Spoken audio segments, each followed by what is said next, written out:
This conference will now be recorded.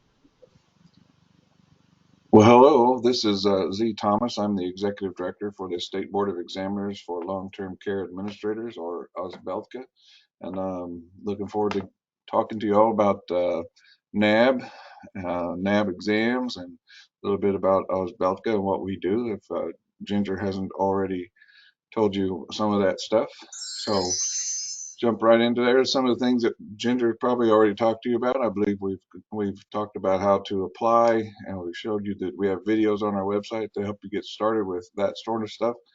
And Ginger is your primary point of contact as Res Care or Res Care Assisted Living Administrator applicants. And her phone number is 405-522-1616, or you can get her email address off the screen there as well. She is your primary contact.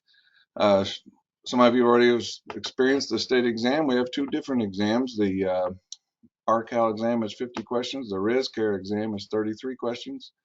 Both of them are multiple choice. Their 75% minimum is the passing score.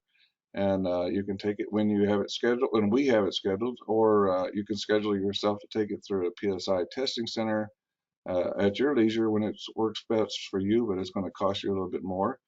But I believe Ginger has already talked to you about all of this and explained that.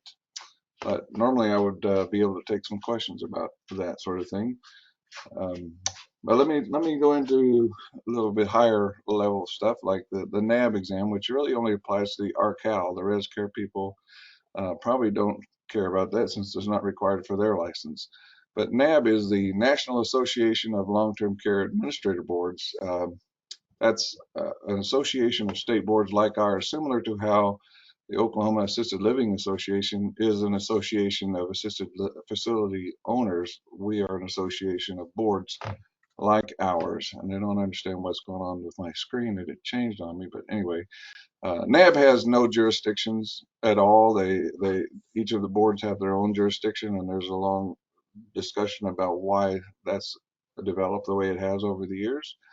But NAB has developed these examinations, and they've been adopted by all the states for the nursing home administrators, and several states have adopted them for the assisted living exam. They also do continuing education approvals through the National Continuing Education Review System, and they have the CE registry, which is also free for everyone to use. When it comes to testing, you have to apply through our system to be applying for a license, and then provide all the required documents to be eligible to sit for a state exam. Then after you've completed the first part of your training, which I believe all of you have already done and applied, then you're eligible to take the state exam. After you pass the state exam and then you complete the rest of your training, which you're doing right now, then you would be eligible to take the NAB examinations. Unless you're an RC only applicant, then you're eligible for the state exam and completion of your training. And then after you do that, you'd go right straight to be licensed after you pass the state exam as a res care only.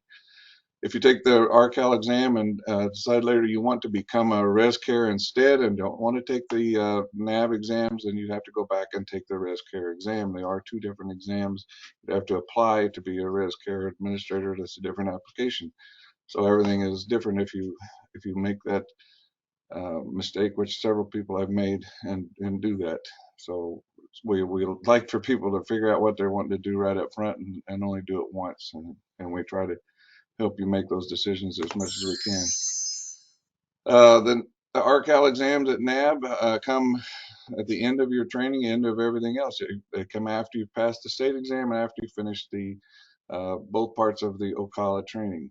That's for RCAL license only. Again, the res care people don't have to take that. And there are two exams. There's the core exam and the line of service exam for RCAL. If you're, again, a res care, you don't have to take that. So you can ignore what I'm saying right there. State exams are based on our state rules, state statutes, but the NAB exam is completely different. It's based on the domains of practice. And NAB is the one that discovers and sets the domains of practice. Currently, the domains of practice, there are 5 of them currently, and they're numbered 10, 20, 30, 40, and 50. And you can see the names of them here: customer care, HR, finance, environment, and management and leadership. These are further broken down into tasks within each of those domains, and those are also changing. That's why it says current. But those changes, in my opinion, are cosmetic, and it should not affect how you prepare yourself for the exam. So when it changes, it's going to I went the wrong direction there. When it changes, it won't change a lot of how you prepare. For example, what is changing, domain 10 becomes domain 1. They drop the word customer and they change the word services and supports around. If you notice too, there's only 4 domains coming out. They've combined 20 and 30 into domain 2, relabeled it operations, and added risk management under that as a subcategory. And then environment and quality is the new domain that replaces environment, and management and leadership is developed by leadership and strategy. So it's really all just some new labels and new numbering, and it's actually makes a lot of sense. That's changing even as we speak. We're going through a lot of the changes that are happening with that, but not much is really changing. Like I said, it's just putting things in a different spot, and it actually is going to make it easier when the test comes around to figure out how to study and where your weaknesses might be and all those kinds of things. Same topics, just arranged differently for people to be able to study better in the future, we think, and to be better to prepare. And I think we've done a pretty good job at NAB of fixing a lot of those things that were wrong in the past. There is a study guide if anybody's interested in that. You can get that online at from NAB. Go to nabweb.org. It's $150 to get that online access to that program. Lasts for a year. You have access to it for a year. If you get it now with the current domains, and then if you're still using it, haven't passed the NAB yet, by the time you go into the new one, you can swap over to the new one. But again, that can be purchased online if you want to do that. The best place to look at the tests and the knowledge items associated with the domains of practice is on the NAB practice, or the NAB AIT manual, which is available online also. That is also being updated, and the new manual is going to have more specific items for the line of service, so you can actually focus your studies on that. 82% of what administrators do is the same, regardless of which line of service you're in. So when you're doing the tasks and you're preparing for the NAB exams, you can look in the sample activities and see if you know what those things are about. And then that's actually free, the AIT manual. So it's really worth your time to look it over and get into it and give yourself a better feel for what it is that you might see on the NAB exams. How many questions is always a question that people ask. Again, it's multiple choice on the NAB exams. The current exam is 150 questions plus 15 pilot questions total, with 100 questions on the core and 10 pilot questions there when you get 2 hours to do that.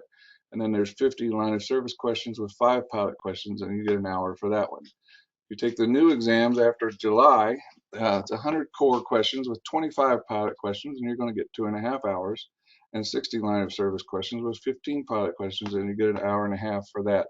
You cannot combine those. If you finish the core questions in 2 hours, you don't get the extra half hour to throw over to the line of service. So they're individual tests, and if you take one, you should take both of them at the same time. The big thing I wanted to hit on here is that you don't know which of the questions are the pilot questions on these exams, so you have to treat all of the questions like they are real questions. When I say pilot questions, those are questions that NAB has thrown onto the exam as a way of testing their own questions to see if they're valid questions for future use on future exams. So you're helping them to figure out if they're valid questions based on how you did on the rest of the test and those sorts of things. They've got an incredible amount of what they call psychometrics, looking at all the questions and all the answers. And if you don't know the answer, you should be guessing at the other 3 answers about evenly. So if they find that there's one that is easily ruled out, they'll probably change it to get it to look something different like that. Like I said, 82% of what an administrator needs to know is the same. They've determined this from the professional practice analysis that they do about every 5 to 7 years. The core exam, therefore, is the part that is applicable to all administrators, whether you're in assisted living, nursing home, home and community-based service, doesn't matter. And then the line of service is more specific and focuses on either NHA, RCAL, or home and community-based services. For the RCAL license, you're going to need to pass both the core and the RCAL line of service exam. We actually do suggest that you take them both at the same time, at the same sitting anyway. Like I said before, you're going to get 2 different amounts of time devoted to those exams, but when you sign up to take it, you should sign up for both of them at the same time, one following the other. I mentioned the professional practice analysis. It's kind of interesting the way that works. They look at how much time an administrator spends in each of those domains of practice, and that's how many questions they ask percentage-wise on the exam from those areas. And that's what they do, and they do that about every 5 to 7 years. They just finished one, and they're working on this new domains of practice with 4, combining the 20 and the 30 into a new operations one, and that should not be a big issue. The current exam, this is the way it breaks down. You see in the overall column that percentage of questions and the number of items. That's where that comes from. That's the percentage, and that's how it breaks out. And you can see that it actually breaks out differently on the core and the line of service, because there's a variation of there's a variation on how much more it's important for a nursing home versus assisted living in some of these areas, and that's the way it's broken down on this one. The new one actually is broken down even further. They've actually gone with the sub areas, and you can see that the exact number of questions in each of the, not just the domains, but in the subdomains, and you can see how many questions you can expect in there. And you notice in the line of service, I've highlighted in red there, that there are 0 questions on leadership and strategy on the RCAL line of service, and there are 0 questions on human resources, because those are all considered core. So when you take the core, if for example you happen to pass the core and you go back and you have to take the line of service over, then you don't need to be spending any of your time studying HR or leadership or management if you pass the core. You can focus your studying on some of these other areas, and you could actually ask Ginger how you did in each of the lines of in the domains of practice, and you can actually even focus a little closer on where your weakness areas probably were. Noticing that 75% of that line of service for the RCAL comes out of the first domain for the line of service. Most of it comes right out of the first domain, so that's where most of it's going to be. This originally changed in 2017 when we went to 2 exams. Prior to that, if you failed the 150 question exam, you had to take the entire thing again. Now you only repeat the part you failed. And from my experience on this, and what I've noted is, if anybody fails anything, and I'd say 70 to 80% of the people pass both of them the first time. But if you fail anything, it's usually going to be the line of service that you failed the first time. Occasionally we have someone that passes the line of service and fails the core, and I've never figured that out, but it's a rare person. I think we've had 2 or 3 people in the last 5 years that have done it the other way around. But the benefit there is that you only have to take 1 exam if you passed one, and it's actually cheaper that way too, because you only have to pay for the 1 exam, not both, and the whole thing. So we do think that the newer test is going to be tailored better for the line of services than it was before, and it's an improvement. Now, it's been a working process the whole time, and I believe we are advancing properly. Scheduling the exams after you've passed the state exam and all that, Ginger will send you some instructions how to apply to take the NAB exam.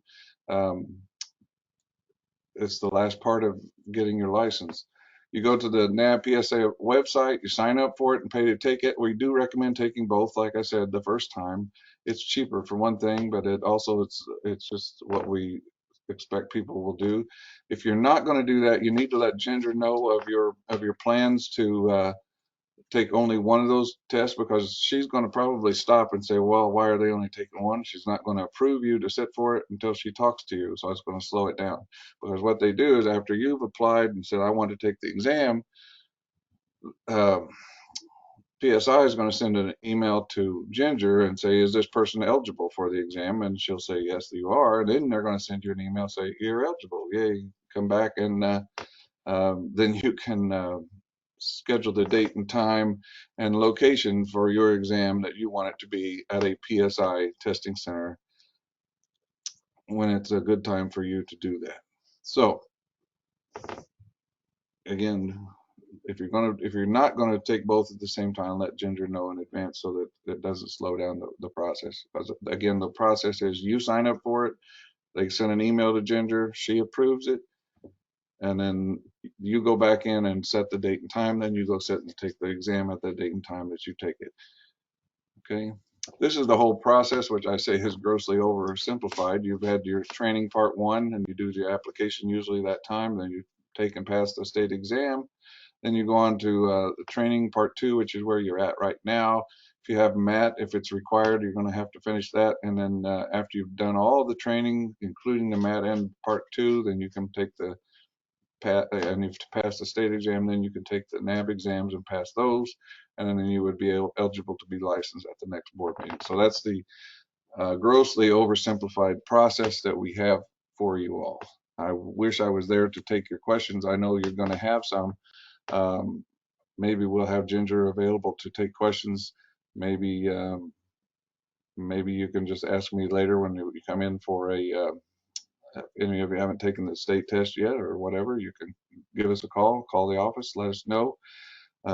We're here to help you guys through this process, and look forward to helping you and seeing you licensed someday. Thank you.